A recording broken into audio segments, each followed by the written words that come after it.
Permettez-moi d'introduire dans mes propos l'autre aspect qui nous réunit aujourd'hui et qui, dans une certaine mesure, révèle une importance capitale pour le ministère à la condition féminine et aux droits des femmes, c'est le droit sexuel et reproductif. Il est tout à fait important de souligner à votre attention que la Convention sur l'élimination de toutes les formes de discrimination à l'égard des femmes, CEDEF, ratifiée par Haïti depuis 1983, en son article 16, garantit aux femmes les mêmes droits pour ce qui est de décider librement et de toute connaissance de cause du nombre et de l'espacement des naissances et d'avoir accès aux informations, à l'éducation et aux moyens nécessaires pour leur permettre d'exercer ces droits. Cette même convention précise également en son article 10 que le droit des femmes à l'éducation comprend, et je cite, l'accès à des renseignements spécifiques d'ordre éducatif tendant à assurer la santé et le bien-être des familles, y compris l'information et des conseils relatifs à la planification de la famille. La déclaration et le programme d'action de Beijing de 1995 allaient dans le même sens de la CEDEF, tout en précisant des faits qui reflétaient la réalité du monde. Ainsi, il a été constaté dans tout le globe terrestre, les maternités précoces continuent de freiner l'amélioration de l'éducation des femmes et de leur situation économique et sociale.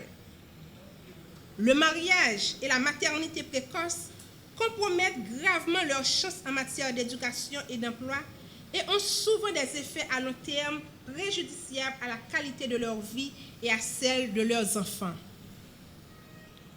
En général, les jeunes garçons reçoivent rarement une éducation qui les encourage à respecter l'autonomie des femmes et à partager avec elles les responsabilités en matière de sexualité et de procréation. Le droit à la santé reproductive est extrêmement important comme tant d'autres. Il nous appelle tous et toutes, que ce soit l'État et ou la société civile, de faire des actions communes pour permettre aux populations en âge de procréer d'avoir accès aux différentes méthodes dans l'objectif de faire face au choix qui leur convient.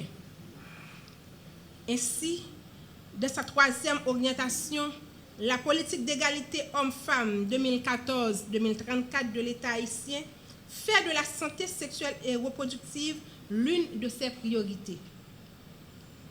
Cette politique plaide pour le respect de la dignité des femmes dans le domaine de la santé sexuelle et la santé reproductive. À partir de cette orientation, trois objectifs majeurs sont poursuivis. Encourager les milieux de la santé à développer des services de proximité et de qualité suivant une approche sexo-spécifique. Promouvoir et soutenir l'accès des femmes et des hommes à l'information sur les droits sexuels et reproductifs. Développer et renforcer les mécanismes institutionnels de la santé maternelle et de réduction des taux de la mortalité infantile. Le MCFDF applaudit encore l'association de ces deux thèmes corollaires qui constituent des droits essentiels à la vie humaine, en particulier pour les femmes, dans un contexte de crise, d'insécurité et de précarité.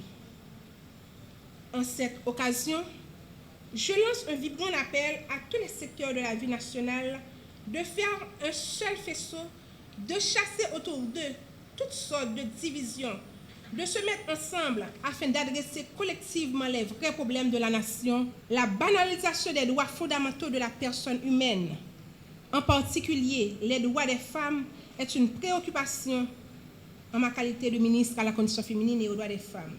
Son atelier que OPC a organisé, qui sur santé sexuelle et reproductive, dans le cadre de, disons que c'est à tous les situé parmi les dernières activités du projet contribuant à la réduction de la violence communautaire en renforçant le leadership social des jeunes femmes victimes de conflits soutenues par l'accès au bien-être psychosocial / santé mentale. Donc, ce sont activités que nous avons fait justement pour que nous soyons capables de mettre en série de monde en façon c'est des spécialistes, donc il y a 2 spécialistes en santé mentale et en santé reproductive, pour nous capables de débattre sur la question de violence sexuelle que mesdames ont subi dans la communauté.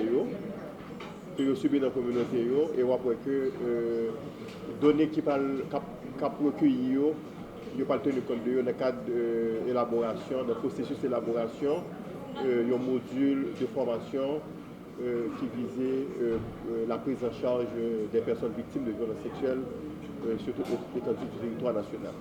Le grand public très sélect, donc à 80-90% sont activités qui sont destinées aux femmes, aux organisations de la commune de Cité Soleil. Donc tout le monde qui est là, c'est des membres d'organisation. Nous avons quelques participants qui sont de l'autre côté d'Elma. Parce que son projet est réalisé dans 2 communes, c'est sous commune de Delma et de Cité Soleil. Mais l'activité ça est pratiquement ciblée les femmes de Cité Soleil. La finalité, c'est comprendre mieux le phénomène de violence sexuelle là, même si OPC lui-même il fait plusieurs enquêtes sur les violences faites aux femmes et aux filles, mais on connaît que chaque région a une spécificité par eux. Donc c'est arrivé, récolter, recueillir un ensemble d'opinions, de données, de ça que nous vivons, qui est capable de permettre que l'OPC élabore des documents en termes de protocole de prise en charge en matière de santé mentale de monde qui est victime de violences sexuelles. Je dis, moi, j'ai un plaisir pour m'ensemble avec nous matin. Donc, on va partager ensemble avec nous quelques petites connaissances que nous gagnons dans la question de violence sexuelle et impact psychologique que nous sommes capables de gagner sur les gens qui subissent. D'après ça, moi, je Wikipédia avec moi dire ça, c'est un acte sexuel ou bien une tentative pour un acte sexuel, avance de nature sexuelle, acte qui visait pour diriger sexualité monde. C'est-à-dire qu'il y a différentes définitions, mais il dit que c'est un acte sexuel, une tentative pour capable de joindre un acte sexuel, c'est-à-dire un monde qui fait une tentative pour capable faire sexe ou bien joindre un bagage dans même monde sexuellement, c'est une violence sexuelle. Et toute avance qui est de nature sexuelle, c'est violence sexuelle. Et puis, trafic qui permet de diriger la sexualité au monde, c'est violence sexuelle. C'est un ensemble de barrières qui fait partie de violence sexuelle. Quelle que soit la forme de violence, ou bien agression sexuelle, ça me dit viol, etc., il y a des conséquences sur le monde. Et conséquences sont souvent importantes.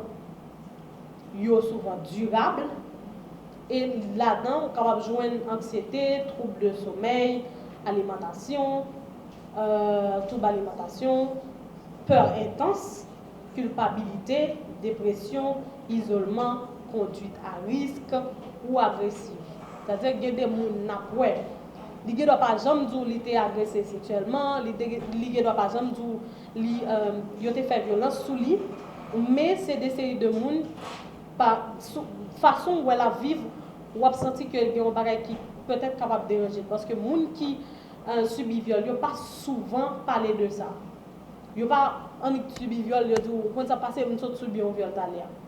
Il faut que les gens aient un pile courage pour confier ça aux proches. Donc ou même qui ont proche ou un petit monde, un ménage ou il y a des bagages où on fait par exemple moi elle a sauté, il y a des conduites moun nan gagné, faut qu'on commence à poser cette question, comment moun nan fait comme ça? Est-ce qu'elle était comme ça avant? Qui ça produit ça? Donc c'est des séries de bagages nous capables de joindre dans le monde qui subit violence sexuelle.